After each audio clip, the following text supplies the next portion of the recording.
Dead America. Tales from New York. The Garbagemen by Derek Slayton. Chapter 1. Day 06:30 a.m. Long Island. The sun wasn't quite above the horizon as Rodrigo walked the final few blocks to the site. Despite the nearly 2-mile hike in the darkness to get to work, the 32-year-old didn't mind it at all, as it gave him a chance to clear his mind before spending the day on the back of a truck. Standing under the streetlight at the next corner stood a tall man holding 2 cups in his hands. A smile crossed Rodrigo's lips as he recognized Conrad. The 30-year-old raised one of the cups to his partner as he approached. "Morning, Conrad. I hope one of those is for me," Rodrigo said. Conrad grinned. "Well, if it's not, then we're stopping half a dozen times on our route, unless you want me taking a whiz off the back." Rodrigo smirked. "I would say that you might frighten a little old lady again, but with as cold as it is, I doubt they'd be able to see much." Conrad pulled the offered coffee cup back a bit at the playful insult. "Well, if that's the case, then I might need both cups to make sure I don't get too cold." "Come on, man, I just hiked 2 miles in the dark to get here," Rodrigo said. Conrad went serious for a moment before cracking a smile and handing over the hot beverage. "Yeah, all right, but only because I feel sorry for you." Rodrigo chuckled. "I appreciate that. I still don't understand why you don't let me pick you up in the morning." "You know, I don't mind, man," Conrad said. "Yeah, I know, and I appreciate the offer. But my mama raised me to not be a burden to others when I can manage myself. Besides, all this walking is doing wonders for my calves, man. When summer hits and I'm rocking shorts, you'll be able to see them from a block away." Conrad let out a chuckle, shaking his head. "Yeah, all right, I'll buy that. But when the temperature starts getting below freezing, you're getting in my car." "And if I don't?" Rodrigo teased. "Then I'm going to drive real slow and catcall you the entire way." Rodrigo laughed. "Hey man, as long as people are looking at me." The 2 men broke into laughter as they walked the final block up to the depot. As soon as they turned the corner into the yard, they caught sight of their boss, Mr. Gregory, who was pacing back and forth in the parking lot, yelling into his cell phone. Conrad grimaced. "He looks like he's in a mood today." "When is he not in a mood?" Rodrigo replied. "I mean a mood on top of his normal mood," Conrad clarified. "Yeah, I think you're right," Rodrigo said. "I don't know about you, but I'm thinking about hiding behind one of these trucks until we can sneak over to ours." Before Conrad could respond, their boss laid eyes on them, waving frantically for the duo to come over. "Well shit, so much for that idea," Conrad muttered. "We really need to work on our reaction time," Rodrigo said. Mr. Gregory continued yelling into the phone as he approached. "Well, listen here, you little bastard. This is the 2nd day in a row you've called off. If you think about calling out again tomorrow, don't bother, because you ain't going to have a job." Gregory clicked his phone off, nearly throwing it to the ground in the process but stopping himself. He looked over to the 2 newcomers, forcing a smile onto his face to make himself look as friendly as possible. Neither man bought the ruse. "Conrad, Rodrigo, how would you boys like to do me a huge favor this morning?" Mr. Gregory asked. Rodrigo raised an eyebrow. "With the tone of your voice, Mr. Gregory, why do I get the sense that wasn't a question?" Gregory sighed. "Yeah, you got me, Rodrigo. I'm not really asking. But my wife is staying on my ass, trying to get me to be friendlier to the people who work for me. Personally, I think it's a waste of time since I'm the boss, and what I say goes, but she made me promise to try. And damned if I can't lie to that woman. So here I am, fake-ass smile and all, asking if you'd do me a favor this morning." Conrad shrugged. "We got you, Mr. Gregory. What needs to get done?" 30% of the guys called out yesterday, and now we're up to half the guys today. So I really need you 2 over in Brentwood today," Gregory said. Both Conrad and Rodrigo let out a defeated sigh at the mention of Brentwood. "Come on, Mr. Gregory, that's a hell of a haul. Today was supposed to be my short day," Rodrigo said. Gregory nodded. "Yeah, I know, but it needs to get done, and you 2 were the lucky ones to walk in first." "So much for the early bird getting the worm," Conrad muttered. Gregory sighed. I tell you what, I know this is going to be putting you guys over on your hours this week, so why don't I just bump up the whole day for overtime? With all the guys calling out, I have hours for days. Would that get you a little more enthusiastic? Conrad and Rodrigo exchanged a knowing glance, looking back at Mr. Gregory and giving him a playful shrug. Rodrigo smirked. Throw in a 3-day weekend next month, and you got a deal. Gregory shot Rodrigo daggers at the request, but it didn't take him too long to give in. Yeah, fine. But it might be the month after that because we might have a lot of new guys next week if the regulars don't stop calling out. Sounds good to me, boss, Rodrigo said.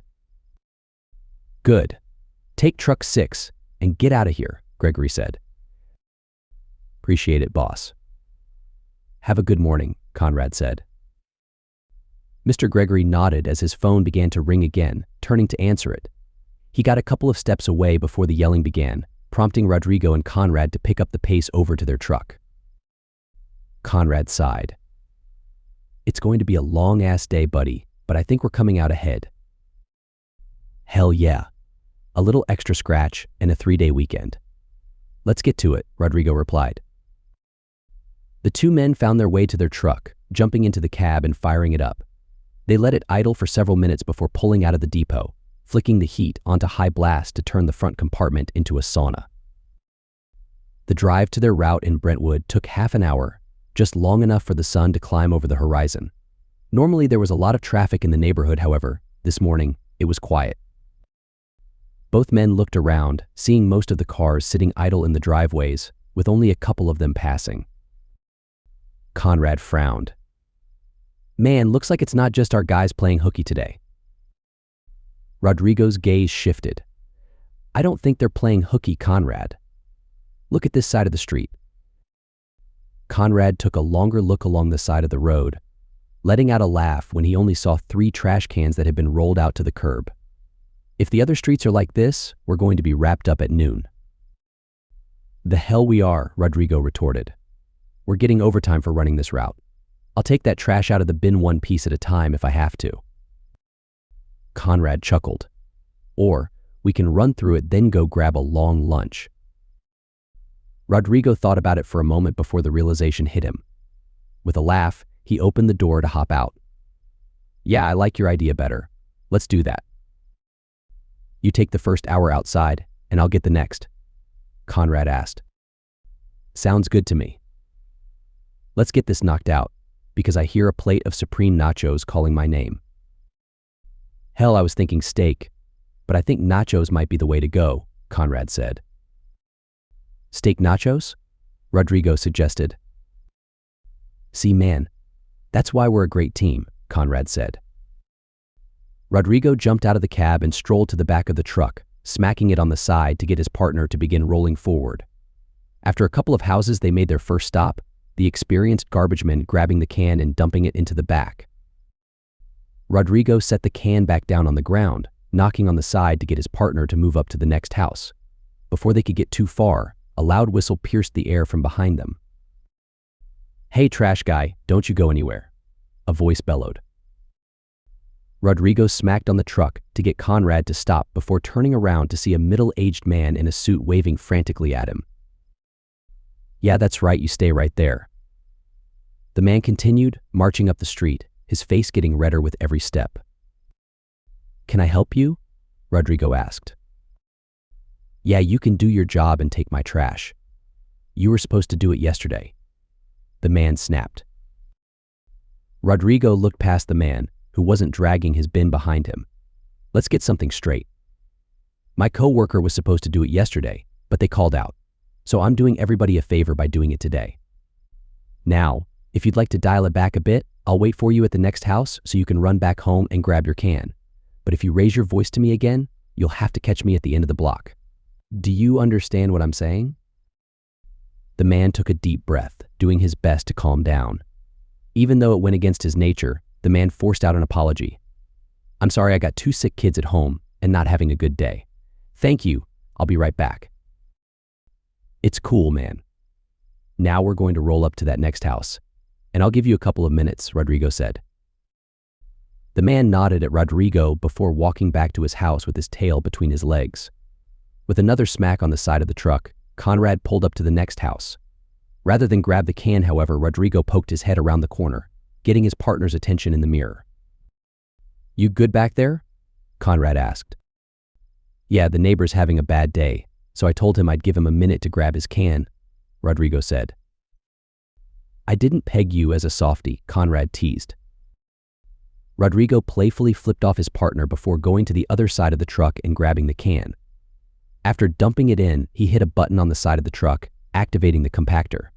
The gears whined as the giant metal slab pressed down on the trash before scraping it into the back. Rodrigo put the can back on the curb, looking back for the angry neighbor. What the hell? The garbageman struggled to comprehend what he was seeing, as two people knelt down beside the overturned trash can, seemingly biting into the neighbor. Without thinking, Rodrigo yelled out, "Hey, is everything okay down there?" His voice carried, hitting the ears of the creatures and drawing their attention. One of the ghouls perked up, blood around its mouth, still chewing a warm piece of flesh. In a flash, it got to its feet and sprinted towards the garbageman. "Hey buddy, back off now. Today isn't the day to try me," Rodrigo shouted.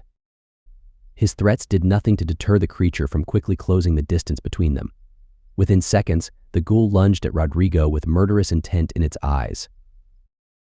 Instinct took over for Rodrigo, the garbageman deftly stepping to the side and shoving the zombie past him. The creature's momentum carried it headfirst into the back of the truck, hitting hard with a thud. Undeterred, the ghoul spun around, letting out a menacing groan before reaching out for Rodrigo.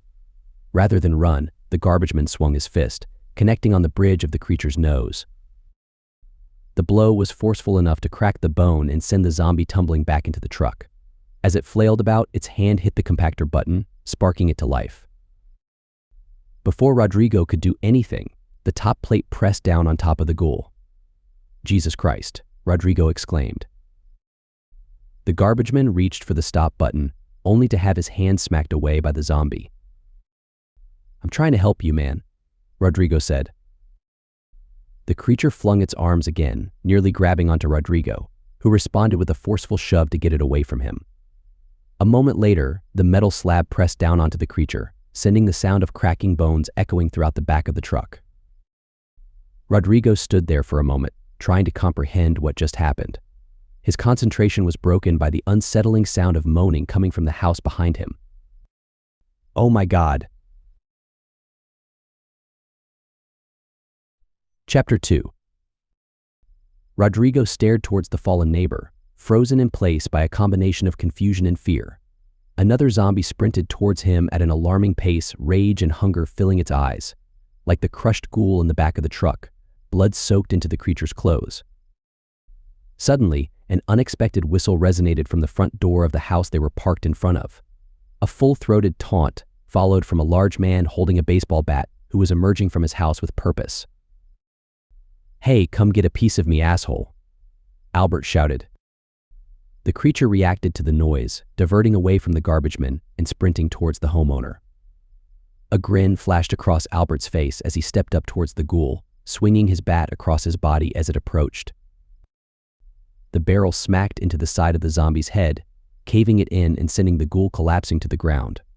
For good measure, the large man delivered another forceful blow to the back of its head, making sure it was down for the count.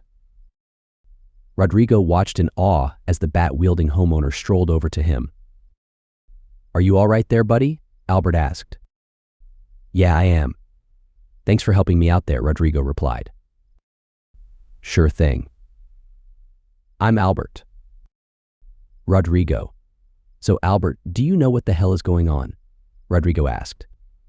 "The whole world's gone crazy. One of those bastards tried breaking down my back door a few minutes ago. They're strong and fast as hell, but a couple shots to the head and they're down for the count," Albert explained. Rodrigo motioned towards the back of the trash truck as the compactor raised back up.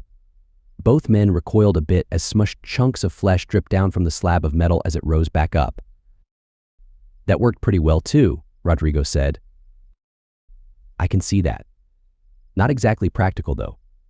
But it doesn't matter, we need to get inside. You and your buddy can ride this out with me if you want," Albert offered. An excited moan bellowed from down the street, drawing both of their attentions. The angry neighbor reanimated, staggering to its feet and locking onto them. As the creature began sprinting towards them, Albert stepped up, readying his bat with a smile across his face. "I got this. I always hated this asshole," Albert said.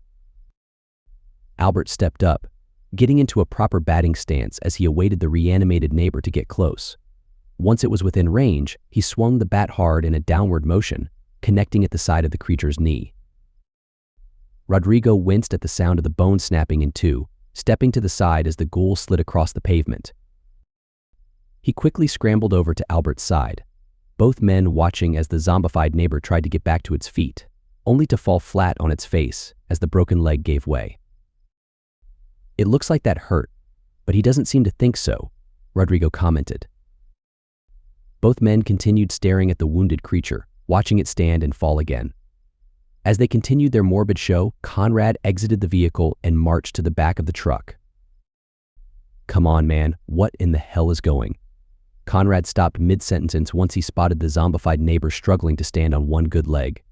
His raised voice was enough to draw the attention of the ghoul, who spun around and lunged for the Garbagemen. "Holy shit!" Conrad shouted. Conrad jumped back, narrowly avoiding being grabbed by the ghoul, which fell onto the ground with a thud. "What the hell is wrong with this guy?" Conrad asked. Albert smirked as he stepped up, raising the bat high above his head and caving in the back of the creature's skull with a single blow. A small stream of blood spurted up onto Conrad, who looked over to Rodrigo in confusion. "It's all right, Conrad," Rodrigo said. "All right? He just killed this man," Conrad argued. "He wasn't a man anymore," Albert said flatly. "It's true. Look at his neck, man. Something's not right," Rodrigo added. Conrad and Albert looked down at the deceased ghoul, honing in on the area where his neck should have been. A massive bite wound was clearly evident, punctuated by a sea of crimson coating his shirt. "We got to call this in," Conrad insisted. "You can call everybody, but after we get inside my house," Albert said firmly. "I gotta grab the radio out of the cab." "I'll be right there," Conrad said. Albert nodded before turning and walking towards his house. Rodrigo paused for a moment, making eye contact with his partner. "Are you good, man?" Rodrigo asked. "We'll find out in a minute." "Go get inside, I'm right behind," Conrad replied. Rodrigo nodded and began following Albert. Both men got halfway across the yard before eerie moans hit their ears, freezing them in their tracks. "Where the hell did that come from?" Rodrigo asked. A split second later, the first creature emerged from around the side of Albert's house, letting out another satisfied moan as it spotted the duo. The ghoul broke into a sprint, followed by half a dozen others. "Run, run," Albert yelled. Albert and Rodrigo turned and raced back towards the truck, yelling out as they went. "Start the truck. Start the truck," Albert shouted. Conrad looked out the passenger side window, spotting that the other two were in trouble. Without hesitation, he threw the truck into gear and hit the gas. While it was a huge vehicle, the engine had some power behind it, picking up speed quickly. Albert and Rodrigo adjusted their course towards the back of the vehicle once they realized they would never be able to catch up to the front door. The bat-wielding neighbor reached the truck first, jumping up onto the back bumper and grabbing onto the guardrail. "Come on, man," Albert urged. Despite the danger, Albert moved across to the other side of the truck, nearly falling off due to the movement. Rodrigo appreciated the dangerous high-wire act, since it freed up a spot for him to climb aboard. Before he leapt up, however, he glanced behind him, spotting the front edge of the mob catching up to him. "Heads up," Albert shouted. Rodrigo spun his head back around to the front, darting to the side as a heavy piece of garbage flew in his direction. The trash landed on the ground just in front of the lead creature, tripping it up and buying the Garbagemen a little breathing room.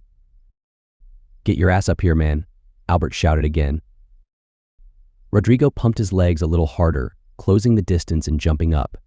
His hand grabbed onto the safety rail on the side of the truck. However, his back foot slipped off the back bumper. Albert reacted quickly, jutting his bat out and pressing it against Rodrigo's back. He strained his muscles, holding the Garbageman up long enough for him to get his footing. "Are you good, Rodrigo?" Albert asked. "Yeah, I am. Thanks again," Rodrigo said breathlessly. "Just remember you owe me." Albert chuckled a bit as he spoke, which rubbed off on Rodrigo, who quickly joined him. "So what do you say? Want to lighten our load a bit and trip those assholes up?" Albert suggested. "The first shot's yours, my friend," Rodrigo replied. Albert placed his baseball bat into the back of the truck, leaning it up against the wall as he grabbed onto a large trash bag. With a fling of his arm, he sent the garbage flying out to the street behind them. His aim was true, landing the bag right into the chest of the lead creature. While there wasn't enough weight to the trash bag to knock the creature over, the sudden obstacle caused the ghoul to flail about, which sent it careening into the zombie next to it. As their feet tangled with one another, both fell to the ground, tripping up the creatures just behind them. "Nice shot. I guess if I want to turn, I should go first next time," Rodrigo quipped. "Hopefully there's not a next time." "Is there any chance we can get into the front cab of this thing?" Albert asked. Rodrigo nodded before sticking his head out to the side of the truck, scanning the area ahead of them for threats. He breathed a sigh of relief when he saw no movement over the next block. "When this thing stops, you haul ass to this side of the truck," Rodrigo instructed. "You lead, I'll follow," Albert agreed. Rodrigo nodded just before smacking hard on the side of the truck, giving Conrad the signal to stop. Within seconds, the tires squealed on the pavement as he hit the brakes, bringing the vehicle to an abrupt stop. "Let's move," Rodrigo yelled. Both men jumped down from the back of the truck, running hard along the side of the vehicle towards the door. As they approached, Conrad reached over and opened it up for them, allowing them easy access to the cab. One right after the other, they jumped into the front of the truck, slamming the door shut behind them. "We're in, move," Albert shouted. Conrad didn't hesitate, hitting the gas and driving up to the next street before hanging a right, hoping that they could leave the ghouls behind. "Are you two all right?" Conrad asked. "As good as we're going to be." "Were you able to get anybody on the radio?" Rodrigo asked. "I tried Mr. Gregory, but he's not responding," Conrad said. "What about the other drivers?" Rodrigo asked. "I managed to get Billy on the line for 2 seconds before he screamed and dropped out," Conrad replied. "That doesn't sound good," Rodrigo muttered. "What about the police? Have you tried 911? Albert asked. Conrad shook his head no, prompting his partner to reach onto the dash and grab a cell phone off of it. He quickly punched in the numbers and hit call, only to be greeted with an unusual loud tone. "That doesn't sound right," Rodrigo said. "Hit it again," Albert urged. Rodrigo dialed again, receiving the same noise as before. Dejected, he tossed the cell phone back onto the dash. "The police aren't an option, at least at the moment," Rodrigo said. "So, what now?" Albert asked. All 3 men in the cab lurched forward as Conrad slammed on the brakes. Before anybody could speak up, they looked out the front window, stunned into silence at the sight. At the next intersection 50 yards away, a 4-car pileup sat in the middle of the road. A dozen zombies swarmed over the wreckage like locusts, trying to get inside to the survivors. The men flinched as a handgun fired off several rounds, pulling their attention to a man that was trying to defend his home from a trio of creatures racing towards it. The bullets did nothing to deter them, prompting the man to panic fire the rest of his magazine. The homeowner realized he was in trouble too late, turning to run just as they reached him. The trio watched helplessly from the cab of the garbage truck as the ghouls tackled the homeowner and began ripping out chunks of flesh. "I don't know about you guys, but I think we need to find someplace safe to ride this out." Chapter 3. The survivors sat in the cab of the idling garbage truck, looking down the street as the world continued to fall apart. A siren in the distance grew louder, pulling their attention to the street on their right. It took several moments before a police car emerged from behind a building, speeding across the intersection in a flash. During the brief moment the vehicle was visible, the trio managed to see two creatures on the hood of the car, thrashing about in an attempt to break through the windshield. As quickly as it had appeared, the vehicle vanished onto the next block. "Well, I don't think 911 is going to do us much good even if we do get through," Rodrigo said. "We need to find someplace safe to lay low," Conrad replied. "Yeah, but where?" Rodrigo asked. Albert spoke up. "We can circle back around to my house. We should be able to defend it as long as too many of those people don't show up." Conrad frowned. "And what happens if we draw a crowd?" "The front door is solid, but the back patio door is glass, and I was planning on replacing it this spring," Albert admitted. "I appreciate the offer, but I really don't want to risk my life on the stability of an old patio door," Conrad said. "Yeah, you're probably right," Albert agreed. "So where do we go?" Rodrigo asked. "We need someplace that's built solidly and preferably has some food," Conrad said. "If this is as bad as it looks, we're probably going to need to eat before the cavalry comes riding in." "A grocery store?" "A supercenter, maybe," Rodrigo suggested. "Maybe if we could find a closed one. But I don't think we have the manpower to clear and secure one of those places, do you?" Conrad asked. "Nah, you're probably right. Unless we can get them to line up behind the compactor in the back," Rodrigo said. While Conrad and Rodrigo debated, Albert was deep in thought. It took the two garbage men a few moments to realize that the newcomer wasn't adding anything to the conversation. "Albert, do you want to chime in here, buddy?" Rodrigo prompted. "I think I know where we can go, but we're going to have to make a stop first," Albert said. "Well, don't keep us in suspense. Where do you want to go?" Conrad asked. "There's a food pantry about a mile from here. It's in a small brick building, only a couple of windows that are higher up. If we can get inside, it shouldn't be that hard to lock it up tight," Albert explained. Conrad and Rodrigo exchanged a glance before having a silent conversation about the suggestion. After a few seconds, both men shrugged and nodded in agreement. "It's the best idea we have so far, and with the way things are going out there, I doubt we're going to have the time to think of a better one," Rodrigo said.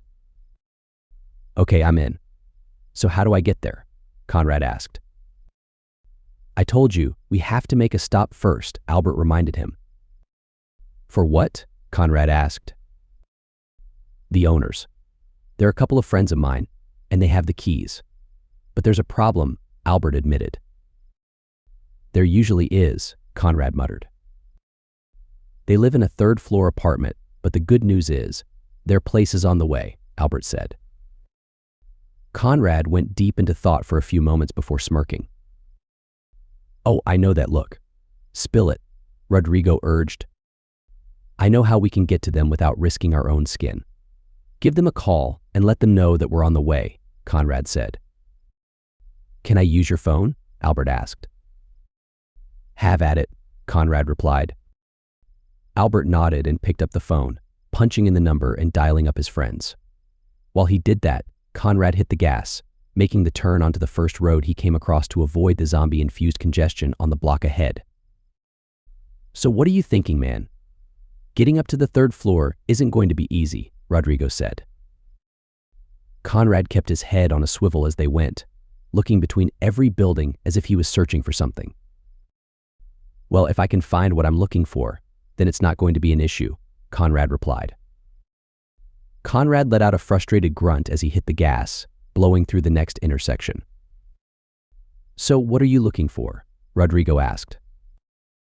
All three men inside the cab lurched forward as Conrad slammed on the brakes. He pointed down an alley toward a large metal dumpster sitting halfway down. "That right there," Conrad said. Rodrigo thought about it for a moment before it clicked in his mind. With a grin and a nod, he smacked his partner on the shoulder. "You're a damn genius," Rodrigo said. Conrad chuckled as he made the turn down the alleyway, hitting a switch to lower the large metal arms to the front of the truck.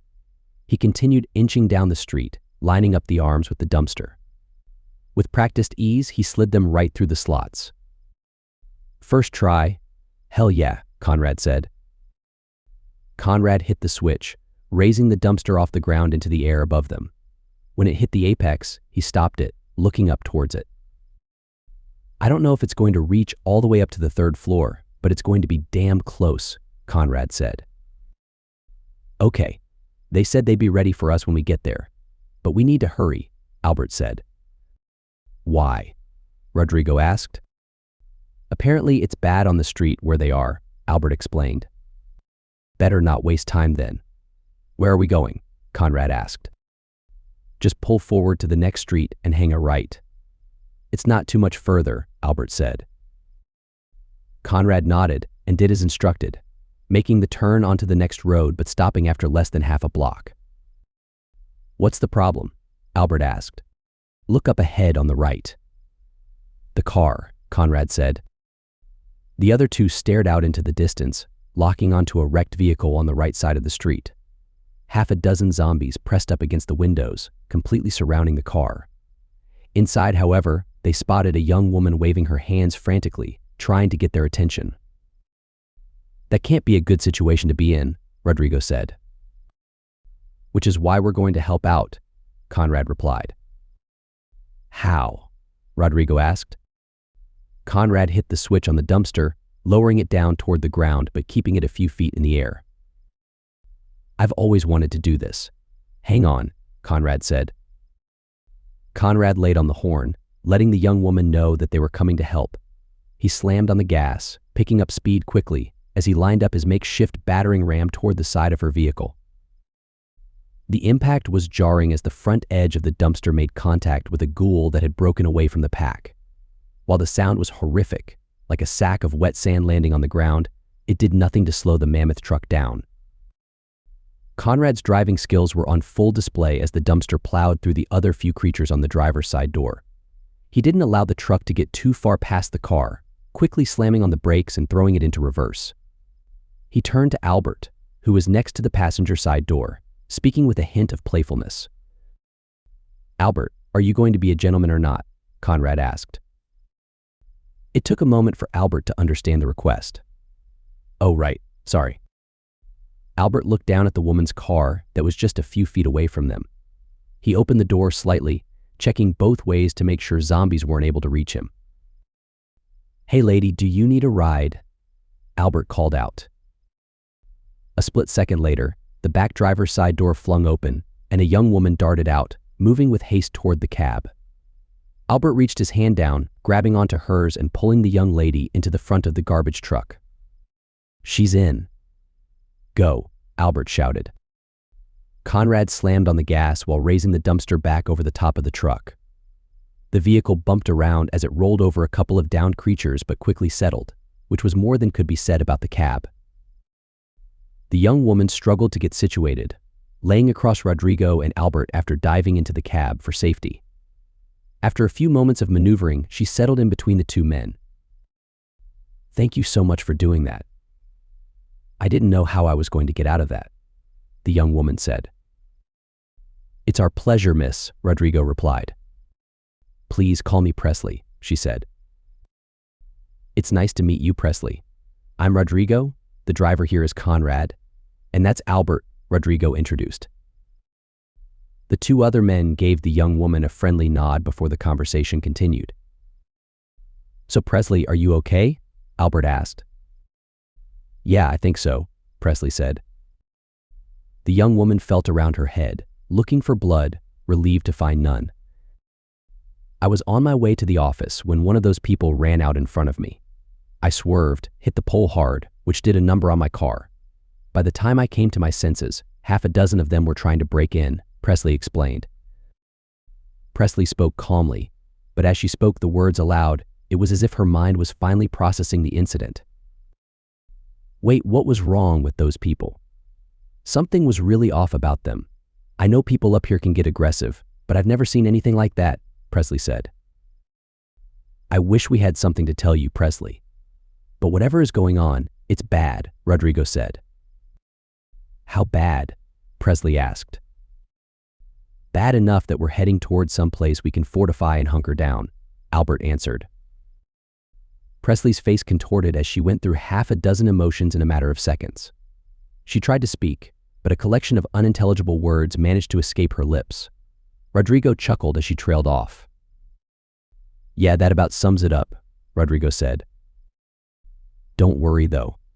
You're more than welcome to come with us, Albert assured her. Presley looked out the front windshield of the truck, spotting a dozen creatures running wild in the streets. It took a few moments of staring for her mind to come to terms with the seriousness of the situation. Thank you, Albert. So where are we going? Presley asked. Some friends of mine have a food pantry, but we have to swing by and pick them up first, Albert explained.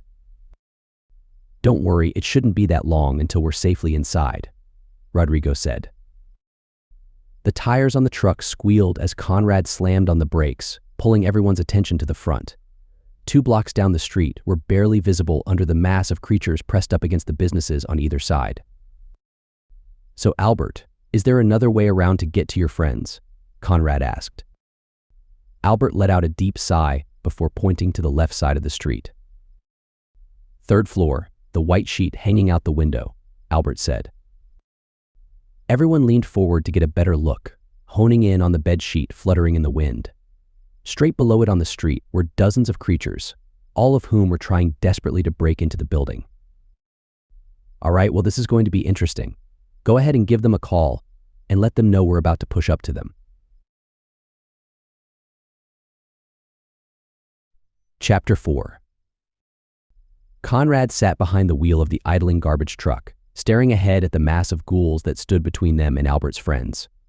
The driver gave the front dash a light pet, as if to calm the truck's nerves. Rodrigo looked over, shaking his head. What in the world are you doing, man? Just trying to let the old girl know she's going to be okay, Conrad replied. Rodrigo glanced at Presley and Albert, both of whom wore confused expressions. The Garbagemen shrugged. Hey, as long as it works, right? The 2 civilians let out a forced chuckle, unsure how to respond. Their little conversation was cut short as Conrad hit the gas, lurching them forward. It took a few moments for the garbage truck to pick up speed. Despite the mass of flesh in front of them, Conrad didn't floor it. He wanted to move just fast enough to push through them, not crush them underneath the wheels and risk being stuck. Everyone in the cab held their breath as the front bumper made contact with the first creatures that had broken away from the pack. Rather than sending them flying, the low speed nudged them backward toward their undead counterparts. Easy now, man, easy now, Rodrigo cautioned. Don't worry, Rodrigo, I got this, Conrad assured him. Conrad drifted to the left, letting the front wheel of the truck climb over the curb and onto the sidewalk. A moment later, the back wheel did the same, putting the garbage truck at a bit of an angle. The driver glanced over, seeing the concern forming on the faces of the others. Relax. Despite the size, these things are surprisingly agile, Conrad said. Both Albert and Presley exchanged a nod and held their breath as the vehicle continued to push forward. Conrad leaned forward, looking straight up, trying to park it perfectly underneath the window. Once he was satisfied, he put the truck into park and began raising the dumpster. Get your friends on the line, he said. Albert nodded and pulled his phone out, hitting redial and putting it on speaker mode. A few seconds later, a panicked man's voice filled the cab. Oh, thank God, Albert. Is that you under us? Blake's voice was frantic. It is, Blake. Are you and Steve ready to go? Albert asked. Yeah, just about. What's the holdup? Conrad interjected. Who was that? Blake asked. I'm Conrad, the driver of the truck that's trying to save you. Now what's the holdup? We're packing the last bag right now, Blake explained. You're packing a bag. You know we're not going on vacation, right? Conrad said. No shit, smartass, Blake shot back. But the building we're going to has electric heat and not much in the way of insulation. So if the power goes out, we're going to freeze our balls off unless you give me 2 more minutes to finish packing the bags with blankets and jackets. So, you tell me. Conrad let out a chuckle, nodding his head. My apologies, Blake. Do what you need to do and let me know when you're ready. Thank you, Blake replied. The line went quiet for a moment, matching the tension in the cab. The only sounds filling the air were moans and dead hands smacking against the side of the truck. Blake's voice broke the silence. Good God, man. How are we supposed to get down there? Is the dumpster not high enough? Conrad asked. It's about an 8-foot drop, Blake replied. That doesn't sound that bad, all things considered, Conrad reasoned. Clearly you aren't looking down at an 8-foot drop and a sea of whatever those people have turned into, Blake shot back. Conrad looked over to the others, who gave him a subtle nod in return. Yeah, fair enough. Hang on for a second. He turned to Rodrigo, meeting his gaze. Okay, Rodrigo, feel free to say no to this, but how do you feel about climbing up there and helping them get down safely? Rodrigo let out a deep sigh, leaning forward to look up at the dumpster above them. His attention then drifted to the mass of zombies surrounding the truck. After a few moments of internal debate, he nodded. Yeah, man, I'll do it. I can help too if you need it, Albert offered. Rodrigo shook his head. The only thing I need from the two of you is your forgiveness for climbing over you. I'm afraid there's no non-awkward way of doing this. Presley smiled. Here, slide under me. It's no problem. Rodrigo nodded as the young woman climbed over top of him, allowing him to get closer to the door. Albert nodded and did the same, the two of them finally getting situated. Rodrigo rolled down the window, the sounds of excited moans getting exponentially louder with the lack of a glass barrier. He glanced down, seeing the outstretched hands of the creatures reaching up, but none were attempting to climb. Okay, Albert, I need you to be my eyes because mine are going to be looking straight up, Rodrigo instructed. What do you need? Albert asked. Those people aren't trying to climb, but if that changes, I need to know. You'll be the first to know, Albert promised. Rodrigo took a deep breath, summoning his courage before climbing out. With a firm grip on the top of the cab, he pulled himself through the window, making sure his foot was firmly on the door before making the jump to the hood of the truck. He gave his partner a thumbs up before continuing to climb up to the top of the vehicle, balancing himself on the outstretched arms of the riser. It took a moment for him to climb to the top and make the jump onto the dumpster, which was on its side high in the air. Rodrigo looked up to the window, letting out a whistle to get the attention of the men inside. A moment later, Blake stuck his head out. Are you Conrad? Blake asked. No, I'm Rodrigo, Conrad's partner, he replied. So how do you want to do this? Blake asked. Toss me down the bags one at a time so I can get them loaded into the back. After we see how that goes, we'll figure out a way to get the two of you down here, Rodrigo explained. Okay, be careful because these things are heavy, Blake warned. Just lower it as much as you can before letting go, Rodrigo instructed. Blake nodded and did as he was told, lowering the large canvas bags as far as he could before calling out and letting go. One by one, Rodrigo broke their fall and guided them to the metal side of the dumpster. After a quick toss onto the roof of the truck, he motioned for the next. After 4 bags were safely on board, it was time for the survivors. Blake again stuck his head out of the window. Well, that worked pretty well, but I don't know how that's going to go with us, Blake admitted. Are you strong enough to lower your friend down to me? Rodrigo asked. Blake thought about it for a moment before nodding. I think so. Then let's do that, Rodrigo said. Blake turned back into the apartment, yelling out. A few seconds later, another man began carefully climbing out of the window, holding onto Blake for dear life. Don't let me go.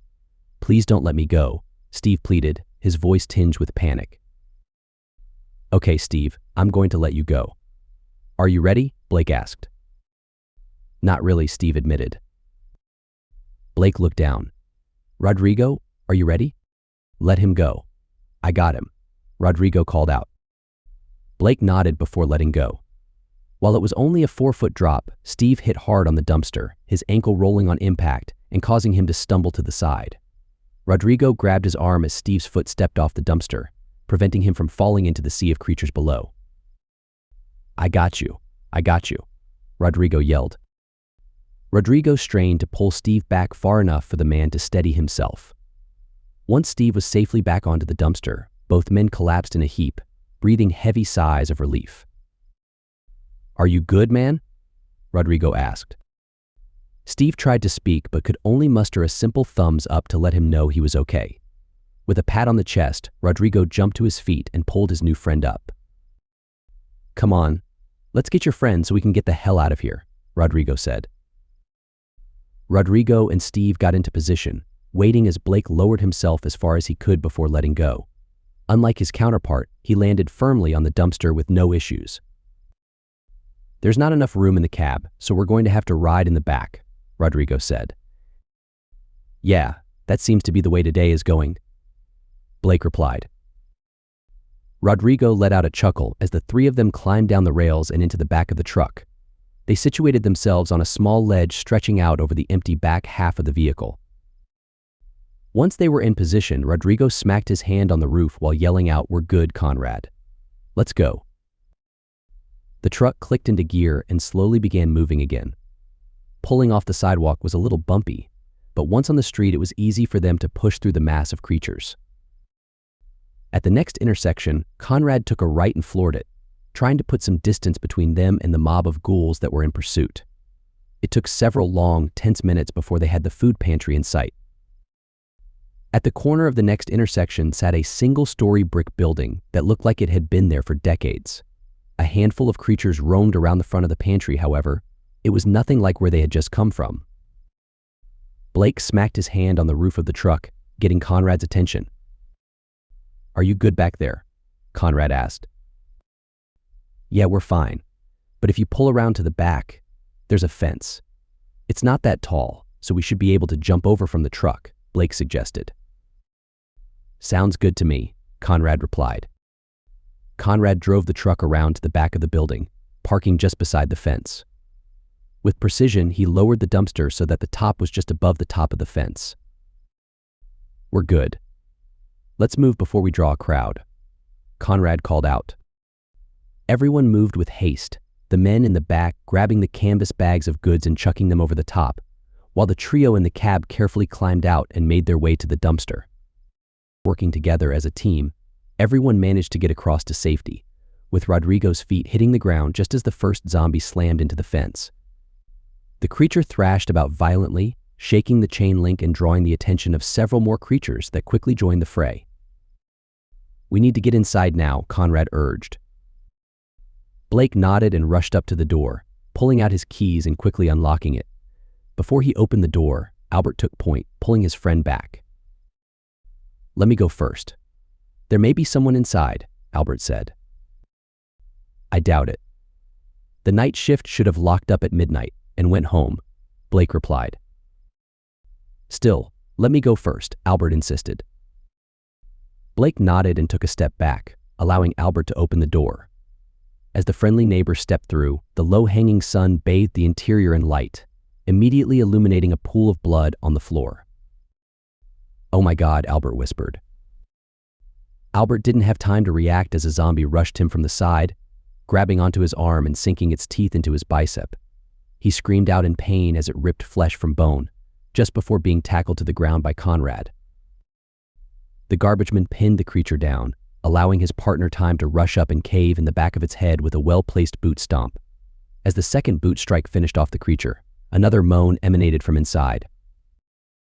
Both Garbagemen stood shoulder to shoulder, ready to deal with whatever came out the door. "I'll tackle it, you cave its head in?" Conrad asked. "If it ain't broke, don't fix it," Rodrigo replied. Both men exchanged a fist bump just before another zombie emerged from the doorway. The ghoul let out a horrific moan as it locked eyes onto the duo. The creature burst from the door with alarming speed, which Conrad was ready for. The Garbageman ducked down, lifting the ghoul off its feet and driving it into the ground. Bones cracked on impact, which did nothing to slow the assault. The creature continued to thrash about as Conrad struggled to gain the upper hand. It took a few seconds of struggling before he managed to pin the creature face down into the dirt. "Do it! Do it!" Conrad yelled. Rodrigo stepped up, stomping down as hard as he could. The heel of his boot cracked the back of the zombie's skull, breaking it further with a few extra stomps for good measure. The survivors stood outside the small building, tensely listening for any other sources of trouble. As the seconds ticked by, The only sound came from the zombies just outside the fence, who were moaning excitedly while slamming their hands against the chain link. "I think we're good. Let's get inside before that crowd behind us gets too big for that fence to handle," Conrad said. Both Garbagemen moved inside the building first, quickly sweeping the area, finding no threats but noticing several pools of blood. Blake rushed over to the front door, checking to make sure it was locked up tight. "Okay, nothing is getting through that," Blake said. Steve paused at the back door, looking down at the zombies on the ground. Emotions trickled up within him as he recognized them as the night shift. Finally, he had enough, slamming the back door shut, locking it up tight, and giving his friend a thumbs up. Presley looked around the shelves, grabbing a hand towel off of it and using it as a makeshift bandage on Albert's arm. "Damn it, that stings," Albert said. "It's going to sting even more when I put some peroxide on it. Can't risk it getting infected," Presley replied. "Based on what I've seen today, I'm more concerned with what the bite infected me with," Albert admitted. Presley looked up at Albert with kind eyes, doing her best to suppress the worry within her and put his mind at ease. Despite his situation, Albert gave her a wink and half a smile, wanting to keep the topic light and keep his mind off of his potential fate. "Okay, we're locked up tight. There should be a television in the back office there. The bathroom is beside that, and the med kit should be in there," Steve said. "Once we get settled, we need to do an inventory, figure out what we have," Conrad said. "There should be enough food in here to keep us going for a month or two, if need be," Blake replied. "We'll figure out rationing later, but I think we should focus on getting every empty container and filling it with water. If the power to the city goes, the pumps go with it," Conrad suggested. "There should be a few pallets of bottled water, so as long as we fill them up after we drink it, it should carry us for a while," Blake said. "Still, if there are extra containers," Conrad added. "We'll take care of it," Blake assured him. "Guys, I think you need to come see this," Rodrigo called out. Everyone turned to Rodrigo, who was in the office, staring at the television. They made their way in, looking to the screen and falling silent at the sight. The channel was a single camera with a live view of Times Square. The streets were hardly recognizable with hundreds of zombies running around, trying to break into the stores that were locked up tight. The survivors continued to watch the carnage, trying desperately to make sense of what they were seeing. After several moments, Conrad grabbed the controller out of Rodrigo's hand and flipped to a different channel that had a game show playing. "Come on, man, we need to," Rodrigo started. Conrad interrupted him. "We need to focus on ourselves. Because if what we just saw is true, we're not going anywhere for quite a while." The end. D.